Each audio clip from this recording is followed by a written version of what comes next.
ایک مرتبہ صلوات بھیج دیجیے گا آپ حضرات.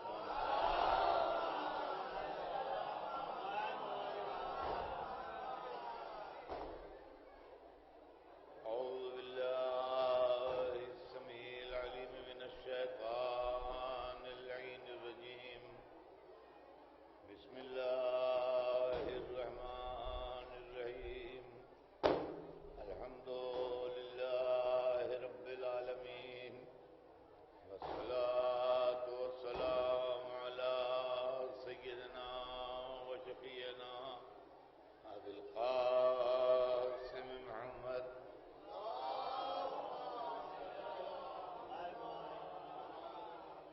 وآلہ الطیبین الطاہرین المعصومین ولعنۃ اللہ علی اعدائہم اجمعین من یومنا ھذا الی یوم الدین.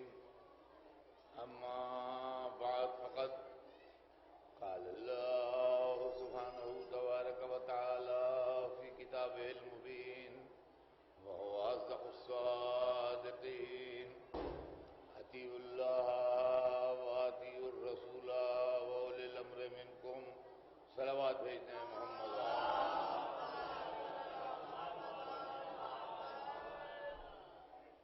خداوند عالم قرآن مجید میں انسانوں کو حکم اطاعت دے رہا ہے اور ارشاد ہو رہا ہے کہ اطیعوا اللہ واطیعوا الرسول، اطاعت کرو اللہ کی اور اطاعت کرو رسول کی. وَأُولِي الْأَمْرِ مِنْكُمْ، اور تم میں جو اولی الامر ہیں ان کی اطاعت کرو، صاحبان امر کی اطاعت کرو. جن لوگوں نے اہل بیت سے اپنا رشتہ توڑ لیا انہوں نے اولی الامر کی تفسیر میں بادشاہان وقت لکھی. جبکہ بادشاہ ظالم بھی گزرے، قاتل بھی گزرے، شرابی بھی گزرے، جواری بھی گزرے، ہر طرح کی برائیاں اور ہر طرح کے گناہ ان کی ذات کے ساتھ منسوب ہیں. ایسے عالم میں خدا اور رسول کی اطاعت کے ساتھ کیا اللہ ایسے بادشاہوں کی اطاعت کا حکم دے گا جن کی زندگی شراب و کباب میں ڈوبی بھی ہو؟ عقل تسلیم نہیں کرتی، دماغ قبول کرنے کے لیے تیار نہیں ہے کہ خدا کی اطاعت کے ساتھ اور رسول کی اطاعت کے ساتھ گناہگار و بد کردار و بد سیرت بادشاہوں کی اطاعت کا حکم دیا جائے. ہماری تفسیر میں، تفسیر اہل بیت میں یہ ہے کہ اولی الامر سے مراد 12 امام.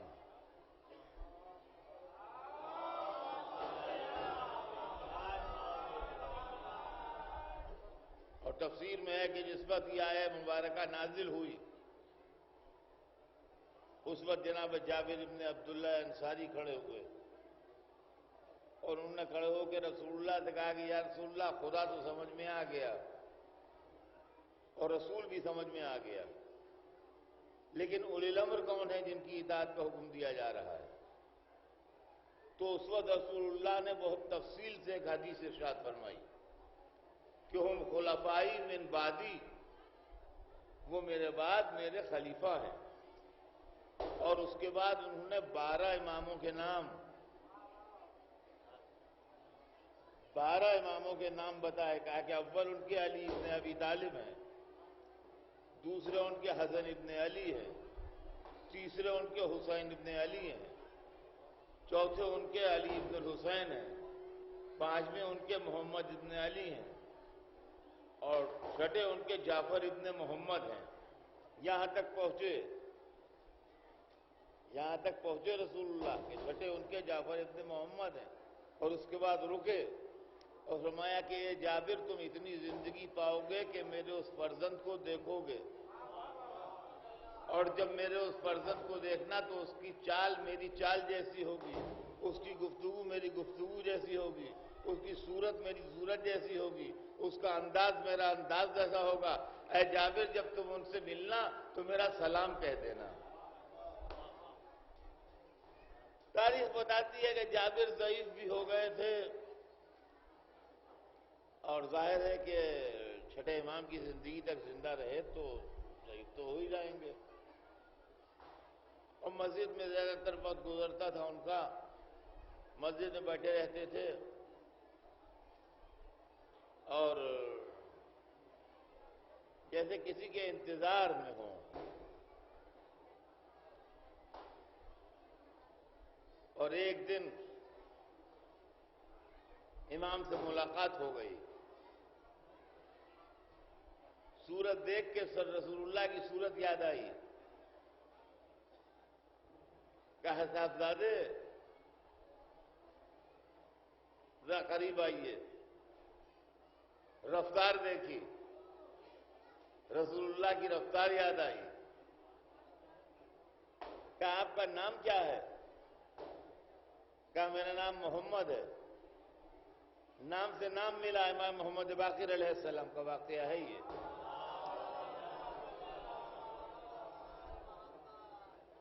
غالباً میں نے اپنی غلطی سے بیان کی، امام جعفر صادق کا نام لے لیا تھا. یہ امام محمد باقر علیہ السلام کا واقعہ. ان کا کہا نام کیا ہے؟ کہا محمد. نام سے نام ملا، صورت سے صورت ملی، رفتار سے رفتار ملی، گفتار سے گفتار ملی. رسول اللہ کی تصویر ذہن میں نکال کے یہ تصویر سے تصویر ابھی ملا ہی رہے تھے، اور تصویر سے تصویر ملا نہیں چکے تھے کہ امام نے علم سے علم کو ملا دیا.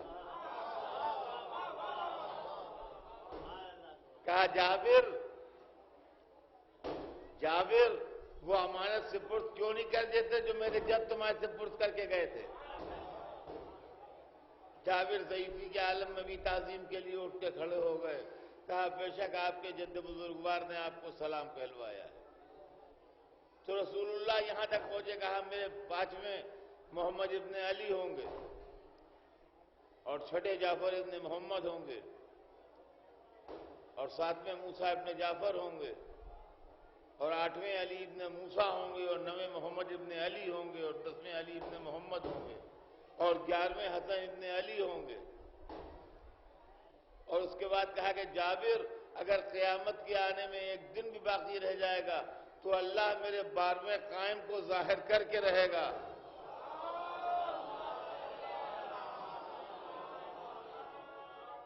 تاکہ وہ دنیا میں عدل و انصاف کی حکومت قائم کر سکے.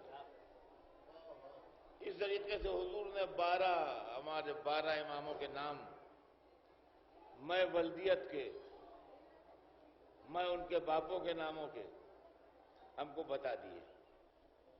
اطیعوا اللہ و اطیعوا الرسول و اولی الامر منکم، اطاعت کرو اللہ کی اور اطاعت کرو رسول کی اور اطاعت کرو اولی الامر کی. اسلام نے کوئی حکم ایسا نہیں دیا ہے ہمیں کہ جس کے اندر ہمیں عملی تصویر نہ دکھائی ہو. مذہب نے ہر حکم کی عملی تصویر دکھا دی.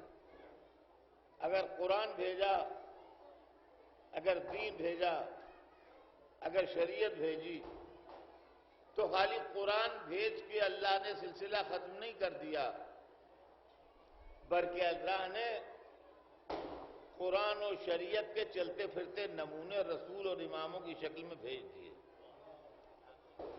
تاکہ اگر آپ کو قرآن کو چلتے پھرتے دیکھنا ہے، قرآن کو بولتے چالتے دیکھنا ہے، تو آپ ان تصویروں کو دیکھ لیجئے. آپ کو قرآن اس کے اندر چلتا پھرتا بولتا چالتا ایک دوسرے سے ملتا جلتا نظر آ جائے گا.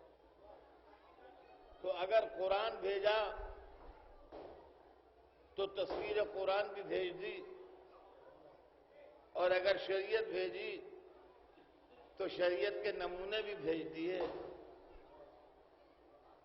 تو جب اطاعت کا حکم دیا گیا کہ اطیعوا اللہ، اللہ کی اطاعت کرو، تو کوئی 100% اللہ کی اطاعت کرنے والا بھی ہونا چاہیے جس کو دیکھ کے ہم یہ سمجھیں کہ اللہ کی اطاعت اس طرح کی جاتی ہے. چنانچہ اللہ نے اپنے حبیب کو بھیجا کہ اگر خدا کی اطاعت کو دیکھنا ہے آنکھوں سے مجسم کہ اطاعت پروردگار کس طرح کی جاتی ہے، تو رسول اللہ کو دیکھ لو. رسول اللہ کی زندگی رسول اللہ کی سیرت، رسول اللہ کا ہر عمل اللہ کی مشیت کی تصویر ہے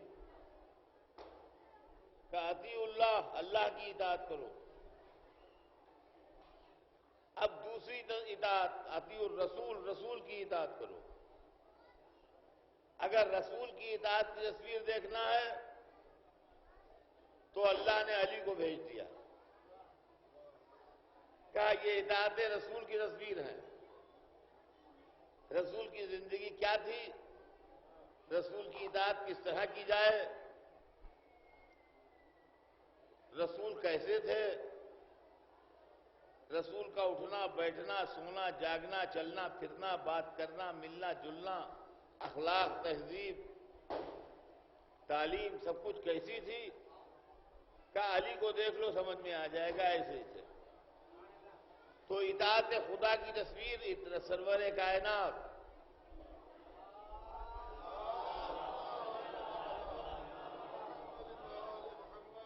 اور اطاعت رسول کی تصویر مولا کائنات علی ابن ابی طالب علیہ السلام۔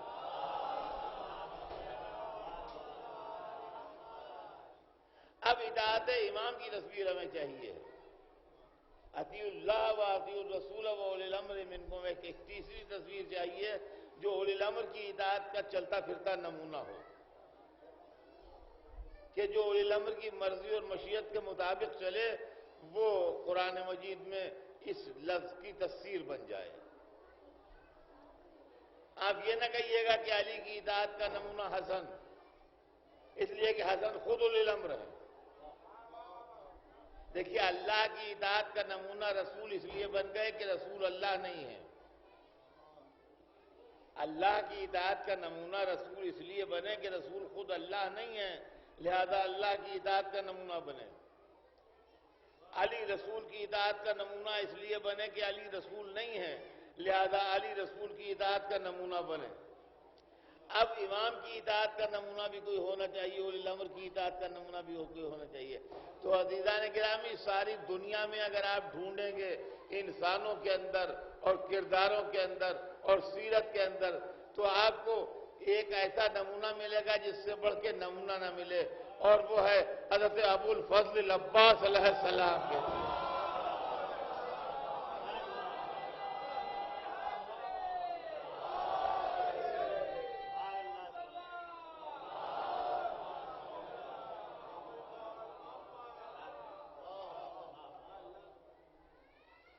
حضرت عباس علیہ السلام کی شخصیت اور حضرت عباس علیہ السلام کی سیرت جو ہے وہ اطاعت امام کا نمونہ ہے، اور ایسا اطاعت امام کا نمونہ ہے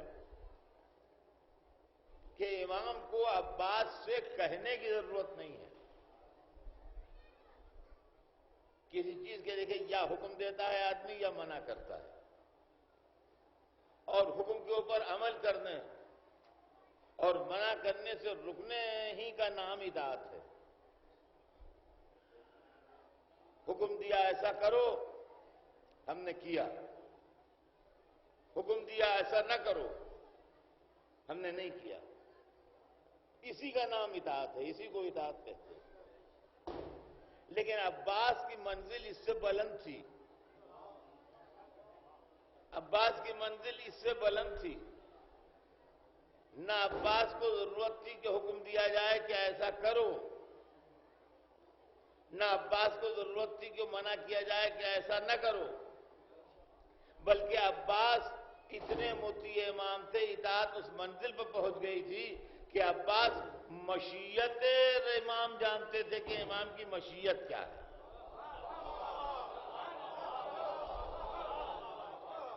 امام کی اگر مرضی یہ ہے تو عباس یہ کریں گے، امام کی اگر مرضی یہ ہے تو عباس یہ کریں گے۔ تو اب یہ منزل وہ ہے کہ جہاں انسان کی اطاعت کی اس منزل سے گزر جاتا ہے، جہاں امر و نہیں، حکم اور حکم کے خلاف، اس کے ذریعے سے آدمی مطیع بنایا جائے، بلکہ مرضی سمجھنے لگتا ہے۔ اور عزیزان گرامی اس پر تعجب نہ کیجیے گا، اہل بیت نے اتنا اطاعت خدا کی، اتنا اطاعت خدا کی، اتنا اطاعت خدا کی کہ اہل بیت مرضی خدا کی تصویر بن گئے۔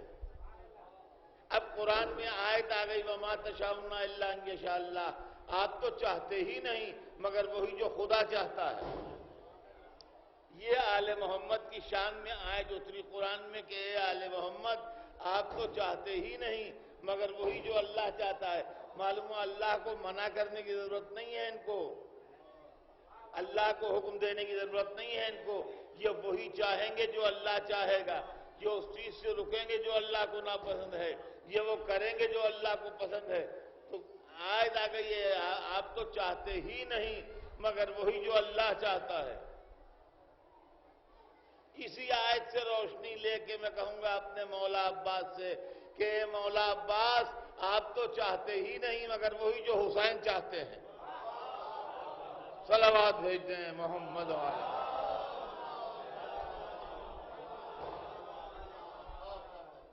ذات اقدس اس طریقے سے مطیع احکام امام رہی اور حکم امام کے اس طریقے سے اطاعت فرماتے رہے تمام زندگی کہ عقل بشر حیران ہو جائے۔ حضرت عباس کی ذات کو سمجھنا اور آپ کی عظمت اور آپ کی بزرگی کا اندازہ لگانا۔ حضرت عباس دنیا میں ایک ہی شخصیت گزری ہے جو اپنے کردار کے اعتبار سے، اپنی سیرت کے اعتبار سے، اپنے عمل کے اعتبار سے اور اپنے طور طریقوں کے اعتبار سے بے مثال تھا، بلکہ عام انسانوں کے درمیان معجزہ تھا۔ دیکھیں اماموں کی بات میں نہیں کرتا، میں اس نور کی بات نہیں کرتا جو قبل خلقت آدم موجود تھا، میں اپنے جیسے انسانوں کی بات کرتا ہوں کہ حضرت عباس نہ امام ہیں نہ رسول ہیں۔ حضرت عباس کو نہ رسالت ملی ہے نہ امامت ملی ہے، لیکن اس کے بعد بھی اتنی چیزیں مل گئی ہیں کہ عقل بشر حیران ہو جائے۔ اتنی چیزیں مل گئی ہیں کہ عقل بشر حیران ہو جائے۔ عباس کو علمداری ملی ہے، عباس کو علمداری ملی ہے، اور یہ علم خالی میدان جنگ میں چمکنے والا علم نہیں ہے، بلکہ یہ سیرت کا علم ہے، یہ کردار کا عمل ہے، علم ہے، یہ عمل کا علم ہے۔ حضرت سرور کائنات کی اطاعت کرتے کرتے مولا علی کی شخصیت کو جب ہم دیکھتے ہیں تو ایک چیز جو معجزہ نظر آتا ہے علی کی سیرت میں وہ یہ ہے کہ انسان کے اندر جو صفتیں ہیں، ہم آپ جتنے بھی بیٹھے ہیں یہاں، یا اس کا 1000 گنا 1,00,000 گنا مجمع ہو جائے، کروڑوں انسان جو ساری دنیا میں رہتے ہیں، یہ ٹیلنٹس اور صلاحیتوں کے خزانے ہیں۔ سمجھئے سمندر میں جتنے قطرے ہیں، موجیں نہیں، قطرے، سمندر میں جتنے قطرے ہیں، انسان کے اندر اتنی صلاحیتیں ہیں۔ لیکن جب ایک صلاحیت ڈیولپ ہونے لگتی ہے تو بقیہ صلاحیتیں اس کے اندر سو جاتی ہیں، بقیہ صلاحیتیں اس کے اندر سو جاتی ہیں۔ آپ شاعر بھی بن سکتے ہیں، آپ ادیب بھی بن سکتے ہیں، آپ پہلوان بھی بن سکتے ہیں، آپ پیراگ بھی بن سکتے ہیں، آپ بہترین کھلاڑی بھی بن سکتے ہیں، آپ بہترین مصور بھی بن سکتے ہیں، آپ بہترین عالم اور مجتہد بھی بن سکتے ہیں، آپ بہترین خطیب و ذاکر بھی بن سکتے ہیں، آپ بہترین علوم جتنے بھی ہیں دنیا میں ان سب کے ماہر بھی بن سکتے ہیں، لیکن ایک صلاحیت جب ابھرتی ہے آدمی کے اندر تو پھر بقیہ صلاحیتیں جو ہیں وہ ختم ہو جاتی ہیں، اور پھر اور صلاحیتوں کے قابل وہ نہیں رہتا، اس لیے کہ ایک صلاحیت ڈیولپ ہوئی اس کے اندر اور بقیہ صلاحیتیں جو تھیں وہ آرام کر لیں۔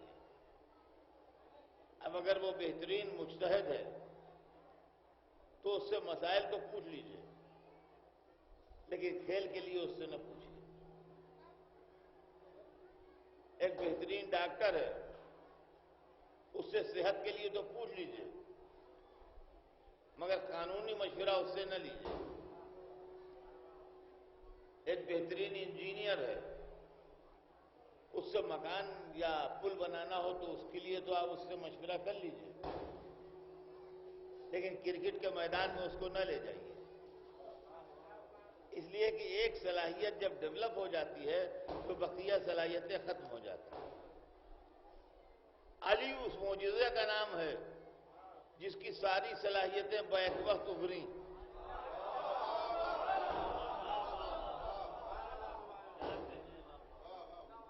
وہی علی میدان جنگ میں بہترین شجاع ہیں، محراب عبادت میں بہترین عابد ہیں، منبر پر بہترین خطیب ہیں، میدان زہد میں ان سے بڑھ کے زاہد نہیں ہے، عبادت کرنے والوں میں ان سے بڑھ کے عبادت کرنے والا نہیں ہے، سخیوں میں ان سے بڑھ کے سخی نہیں ہے، انتظام کرنے والوں میں ان سے اچھا ایڈمنسٹریٹر نہیں ہے۔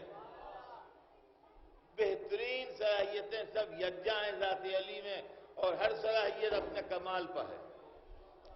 علی کی یہ صفت انسانوں کو حیران کر ہی رہی تھی کہ اللہ نے عباس کو بھیج دیا۔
اللہ نے عباس کو بھیجا، اور مولا عباس کی شخصیت بھی مجموعہ صفات کمال ہے۔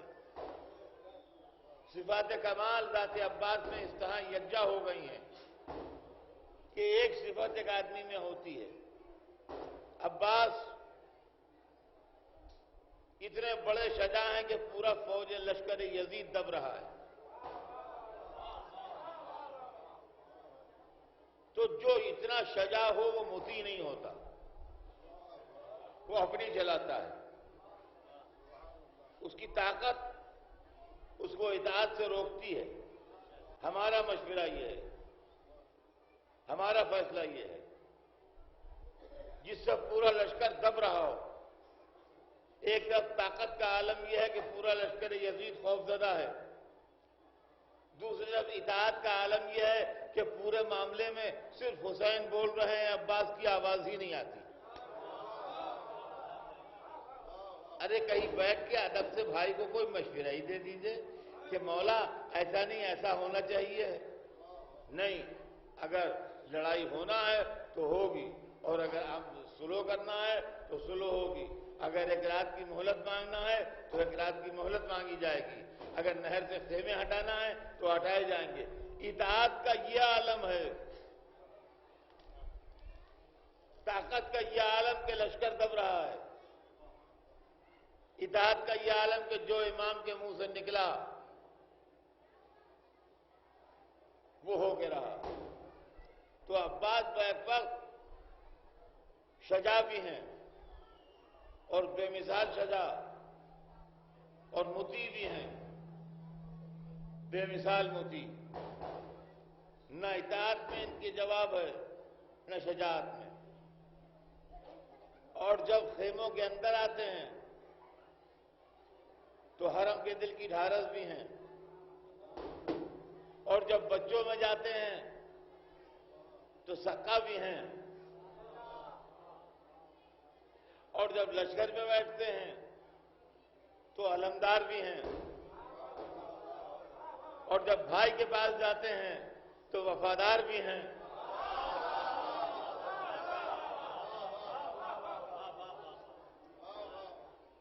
تو عباس کی شخصیت جو ہے وہ بیک وقت ایک معجزہ ہے۔ سیرت یہ ہے کہ امام زیادت میں کہتے ہیں کہ المطیع للہ ولرسولہ، اے ججا عباس آپ مطیع خدا و مطیع رسول ہیں، تو جس کی اطاعت کی تصدیق معصوم کرے۔ اطاعت کی شان یہ ہے، سورت اتنی حسین ہے کہ چاند کہلاتے ہیں، مگر چاند کو گہن لگتا ہے، اس چاند کو کبھی آج تک گہن نہ لگا۔ یہ مطیع اطاعت کی شان اور یہ کمالات کا مجموعہ، عبادت، اطاعت، حکم خدا حکم رسول سے سر منہ تجاوز نہ کرنا، یہ مولا عباس کی خصوصیات تھے کہ جس کی مثال تاریخ عالم و آدم میں نہیں ملتی۔ اور پھر شان یہ ہے کہ بھائی ہیں، اور بھائی بھی کیسے بھائی؟ دیکھیے عام بھائی نہیں ہیں، انسان کی شادی بیاہ ہوتی ہے تو بچے والے بھی ہوتے ہیں، یہ تو ایک فطرت کا اصول ہے کہ شادی ہوئی تو اولاد بھی ہوئی۔ پیغمبروں کے بھی شادیاں ہوئیں، اولادیں ہوئیں، اماموں کے بھی شادیاں ہوئیں، اولادیں ہوئیں۔ تو یہ فضیلت تو ہے۔ جہاں تک کسی نبی کا کوئی بیٹا ہے یا کسی امام کا کوئی بیٹا ہے تو نبی کا فرزند ہونا یا امام کا فرزند ہونا یہ فضیلت کی بات تو ہے کہ نبی زادے ہیں، امام زادے ہیں، اس میں تو کوئی شک شبہ کی گنجائش نہیں ہے۔ مگر یہ ایک دستور دنیا ہے کہ جب شادی ہو تو اولاد بھی ہو۔ لیکن عباس میں اور رسولوں کے فرزندوں اور اماموں کے فرزندوں میں ایک فرق ہے۔ عزیزان گرامی توجہ چاہتا ہوں، عباس میں اور جتنے دنیا میں رسول زادے گزرے حضرت آدم کی اولاد سے لے کے سرور کائنات تک، اور جتنے امام زادے گزرے، جن میں سے بہتوں کی قبروں پر زیارت کرنے آپ جاتے ہیں تو جا کے زیارت کرتے ہیں اور دعا مانگتے ہیں۔ اور عزیزان گرامی، زیارت کا ذکر آ گیا تو میری گزارش یہ ہے کہ آج آپ جب ختم محفل کے بعد درگاہ میں پہنچ کے دعائیں مانگیے تو اپنے لیے دعا کرنے سے پہلے عراق کے لیے دعا کیجیے۔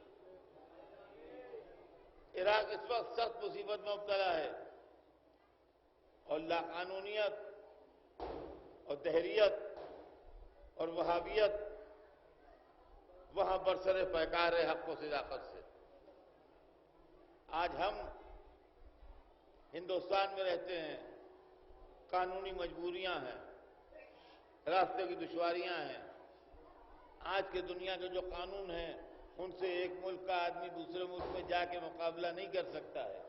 یہ تمام پریشانیاں ہیں، لیکن پھر بھی جو آج کل عراق کے حالات ہیں اور جس طریقے سے ظلم و تشدد پھیل رہا ہے عراق میں، اور جس طریقے سے مومنین عراق میں اور افغانستان میں اور کوئٹہ بارڈر جو ہے پاکستان اور ایران کا، وہاں پر گاڑیوں سے اتار کے قتل کیے جا رہے ہیں، یہ تمام چیزیں وہ ہیں جو مومنین کے دل کو برما رہی ہیں، اور بے انتہا تکلیف اور بے انتہا ایذا کا زمانہ ہے ہمارے واسطے کہ ہمارے مومنین اور ہمارے اہل بیت کے ماننے والے اور اہل بیت کے چاہنے والے، خبر آتی ہے کہ 500 قتل کر دیے گئے، 1700 مار ڈالے گئے، 1200 قتل کر دیے گئے۔ یہ سمجھیے ہمارے ہی جسم کا ٹکڑا ہے، یہ ہمارا ہی خون ہے، یہ ہمارے ہی گوشت و پوست ہے جس کو ظالم ٹکڑے اڑا رہے ہیں۔ ضرورت اس بات کی ہے کہ ہم اگر کچھ نہیں کر سکتے تو دعا تو کر ہی سکتے ہیں، اور دعا کر کے ہم مانگ سکتے ہیں کہ یا اللہ اب ان ظالموں کو شکست دے اور اس کو بھیج جس کے ہاتھوں پر تو نے دنیا کی فتح لکھی۔ اب تاخیر نہ فرما، اب ظلم حد سے سوا ہو گیا اور پانی سر سے اونچا ہو گیا۔ اب جنت البقیع جس طریقے سے مسمار ہوئی، سامرے کا گنبد جس طریقے سے اڑایا گیا، اب روضہ حسین اسی عزت پر ہے، اب نجف اشرف اسی عزت پر ہے۔ عزیزان گرامی، ضرورت اس بات کی ہے کہ ہم مولا عباس سے دعا کریں کہ اے باب الحوائج، اے حاجتوں کے پوری کرنے والے، اے دعاؤں کے قبول کرنے والے، اے کٹے ہاتھوں سے انسانوں کی مشکل کشائی کرنے والے، اب آپ خدا سے دعا کر دیجئے کہ ظالموں کو شکست ہو۔ آپ آرام کر رہے ہیں، ظلم حد سے سوا ہو رہا ہے۔ عباس کی ہیبت وہ ہیبت تھی کہ جب تک عباس زندہ رہے لشکر یزید خیام حسینی سے قریب نہ آیا۔ آج عباس آرام کر گئے، دشمنوں کے دلوں سے وہ ہیبت ختم ہو گئی۔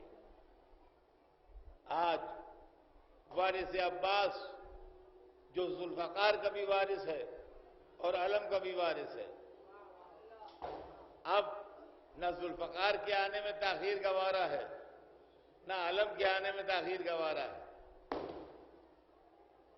اب ذوالفقار بھی آئے اور علم بھی آئے تاکہ دنیا سے ظلم و جور کا خاتمہ ہو اور ناانصافی اور ظالم اور ناعاقبت اندیش مشرک ملعون جو مومنین پر ظلم کر رہے ہیں یہ اپنے انجام کو پہنچے۔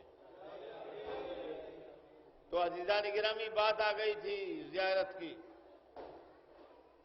تو ایک درد دل تھا جو میں نے اس محفل میں آپ کے سامنے کہہ دیا، لیکن میں عرض یہ کر رہا تھا کہ عباس میں اور تمام امامزادوں میں اور رسول زادوں میں ایک فرق ہے، اور وہ فرق یہ ہے کہ جس کے یہاں اولاد ہوئی، اولاد ہونا ایک نارمل کورس ہے، شادی بیاہ ہوا، اولاد ہوئی، تو آدم سے لے کے اور آخر تک امام زادے بھی ہیں اور رسول زادے بھی ہیں، مگر ان لاکھوں کی تعداد میں 1,24,000 تو نبی ہی ہیں، ان لاکھوں کی تعداد میں جو خدا کے علم میں ہے کہ وہ کون کون لوگ ہیں، ان لاکھوں کی تعداد میں عباس سب سے الگ نظر آ رہے ہیں، ان لاکھوں کی تعداد میں عباس سب سے توجہ چاہتا ہوں عزیزان گرامی، جہاں جہاں حضرات تشریف فرما ہے وہ توجہ فرمائیں گے میرے اس جملے کے اوپر، ابھی تک ذہنوں میں خلفشار ہوگا کہ یہ کہنے کیا جا رہے ہیں۔ عباس ان لاکھوں کروڑوں امام زادوں اور رسول زادوں کے درمیان ایک الگ نمایاں حیثیت رکھتے ہیں، اور وہ یہ ہے کہ جتنے بھی امام زادے پیدا ہوئے یا رسول زادے پیدا ہوئے ان کی پیدائش فطری پیدائش تھی، عباس جو ہیں وہ تمنا کر کے پیدا ہوئے اور مانگ کے اللہ سے پیدا کیے گئے، لہذا اوروں میں اور عباس میں فرق یہ ہے کہ کوئی تمنا معصوم نہیں ہے، عباس تمنا معصوم کا نام ہے۔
عزیزان گرامی یہی وجہ ہے کہ حضرت عباس کے اندر ایک خصوصیت تو یہ ہے کہ کوئی امام زادہ یا رسول زادہ بھی تمنا نہ تھا، اور عباس علی کی تمنا کا نام ہے، سب کو جو ملے وہ فطرت کی دین تھی، قدرت کی دین تھی، مل گئے، عباس کو تمنا کر کے ملے، عباس کو تمنا کر کے ملے، عباس وہ جن کی تمنا کی علی نے کہ میرے بعد ایسا پیدا ہو جو ذخیرہ ہو۔ دیکھیں یہی جملہ حدیث میں آپ نے ہمیشہ سنا ہوگا کہ میرے بعد ایسا پیدا ہو، ایسی اولاد ہو میری۔ بھائی سے کہا تھا کہ بھائی بہادر گھرانہ بتائیے کہ آپ انصاب عرب کے ماہر ہیں، بہادر گھرانہ بتائیے تاکہ میں آنکھ کروں، میں چاہتا ہوں ایسی اولاد پیدا ہو جو ذخیرہ ہو۔ یہی کتابوں میں ہم نے پڑھا ہے، تو ذخیرہ محفوظ ہوتا ہے، ذخیرہ ضائع نہیں کیا جاتا، جو ضائع ہو جائے وہ ذخیرہ نہیں ہے، جو محفوظ ہو وہ ذخیرہ ہے۔ اللہ نے علی کو عباس کے نام سے ایسی اولاد دی، ایسا ذخیرہ دیا کہ 1400 برس گزر گئے مگر آج تک اس ذخیرے کی مدح و ثنا ہو رہی ہے۔ 1400 برس گزر گئے مگر آج تک اس ذخیرے کی مدح ہو رہی ہے، اور علی کی وہ تاریخ یاد کی جا رہی ہے کہ بھائی سے کہہ رہے ہیں بھائی بہادر گھرانہ بتائیے جہاں آپ کروں تاکہ ایسی اولاد پیدا ہو جو میرے پاس ذخیرہ ہو۔ اللہ نے عباس کو مشکل کشائی دی، حالانکہ ان کے باپ مشکل کشا ہے۔ اللہ نے عباس کو حاجت روائی دی، حالانکہ ان کے باپ حاجت روا ہیں۔ اللہ نے عباس کو باب الحوائج بنایا، باب المراد بنایا۔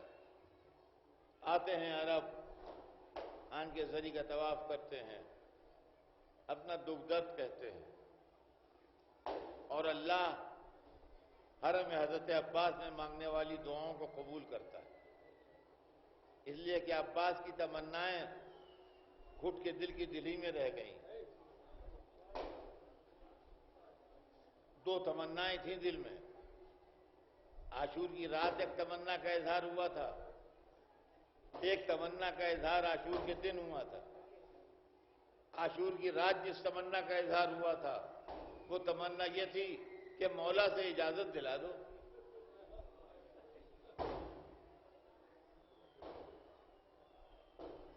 عباس کے بازوؤں کی طاقت کے آگے فوج یزید کچھ تھی نہیں،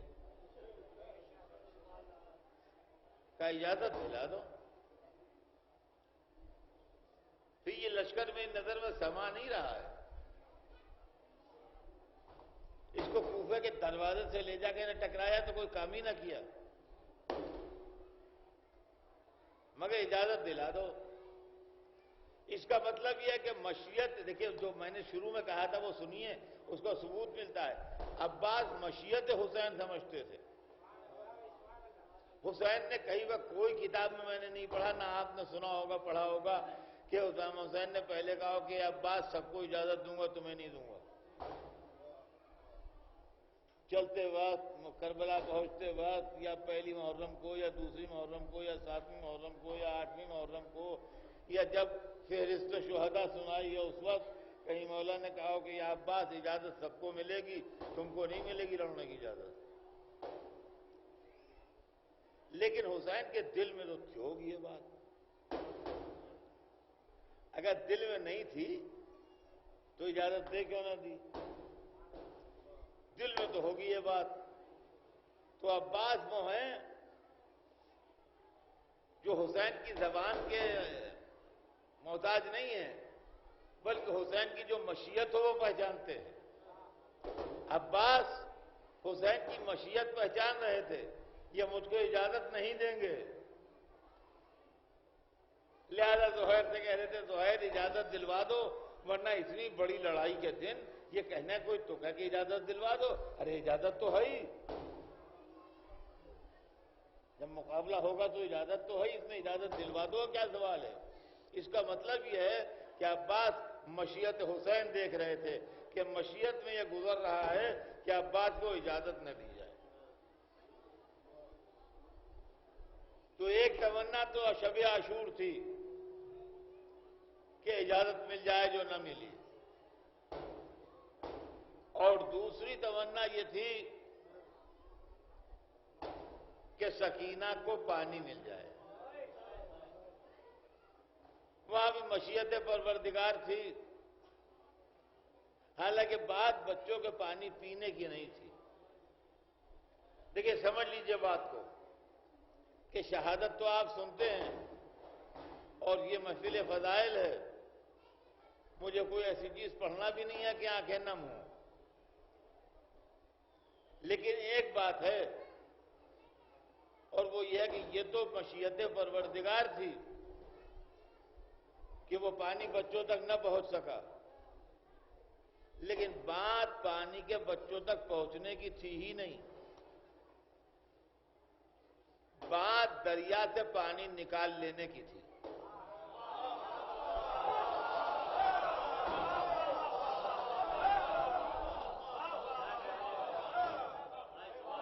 کون کہاں قتل ہو جائے گا، کس کو مارا جائے گا، کون کیا ہوگا یہ سب کچھ تھا ہی نہیں معاملہ۔ معاملہ یہ تھا کہ فوج دریا کو روکے ہوئے تھی اور کہا حسین کی طرف کا کوئی آدمی اس میں سے ایک قطرہ لینے نہ پائے۔ تو یشوع جو تھا وہ نہ بچوں کی پیاس تھی، نہ کسی جوان کی شہادت تھی، نہ کسی کی زندگی تھی۔ یشوع جو تھا وہ یہ تھا کہ پانی لینے نہ پائیں۔ حسین نے بھی لشکر نہیں بھیجا پانی لینے کے لیے۔ جب 10-20 اصحاب زندہ تھے، جب کہتے تھے جاؤ پانی لے آؤ، تو 10 لوٹے 10 پانی نکالتے نہیں۔ جب ایک اکیلا رہ گیا تو کہا پانی کی سبیل کرو۔ شاید یہ بھی مشیت تھی کہ میں پورا لشکر بھیج کے کیا کروں گا، میرا ایک ہی تمہارے دریا پر قبضہ کرنے کے لیے کافی ہے۔ لشکر بھیج کے کیا کروں گا، میرا ایک ہی تمہارے دریا پر قبضہ کرنے کے لیے کافی ہے۔ اور اس کے بعد پھر وہ ایک گیا، اور یہ دوست دشمن سب کہتے ہیں، اپنے پرائے سب کہتے ہیں کہ سوکھی مشک بھر کے نکلے اور دریا سے پانی نکال دیا۔ یہ فرات سے پانی نہیں نکلا ہے، یہ عزت فوج یزیدی کی جان نکلی ہے۔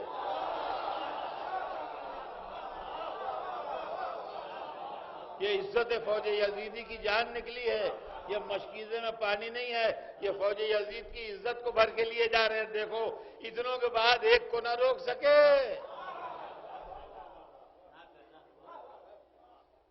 تو عباس کے دل میں یہ دو تمنائیں تھیں، شب عاشور اجازت یاد مل جائے، روز عاشور سکینہ تک پانی پہنچ جائے، مشیت امام مشیت خدا دونوں میں سے کوئی تمنا پوری نہ ہوئی۔ کیا اس کا بدلہ یہ ہے کہ عباس کو باب المراد بنا دیا جائے، اور عباس باب المراد ہوں، ایسے باب المراد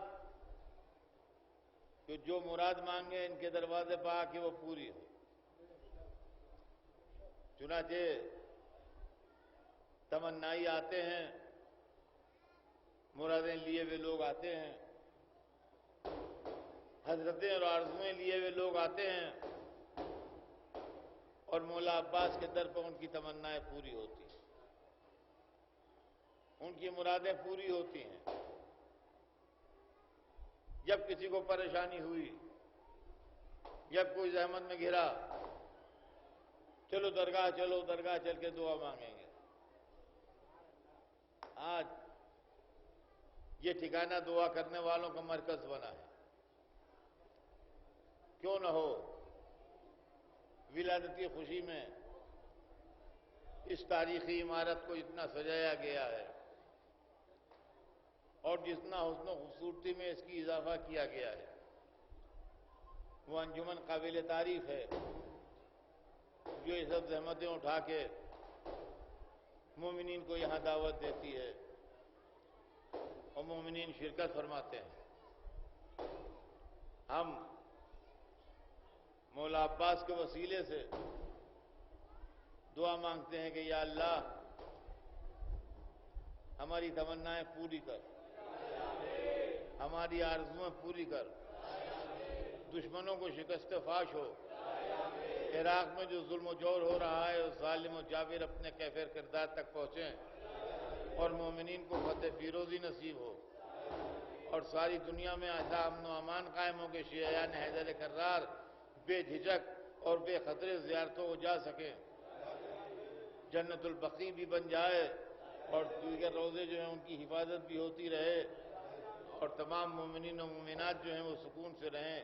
ہم اپنی دعاؤں سے پہلے یہ دعائیں مانگ لیں تاکہ باب المراد کے دروازے پر آن کے ہم خالی ہاتھ نہ جائیں۔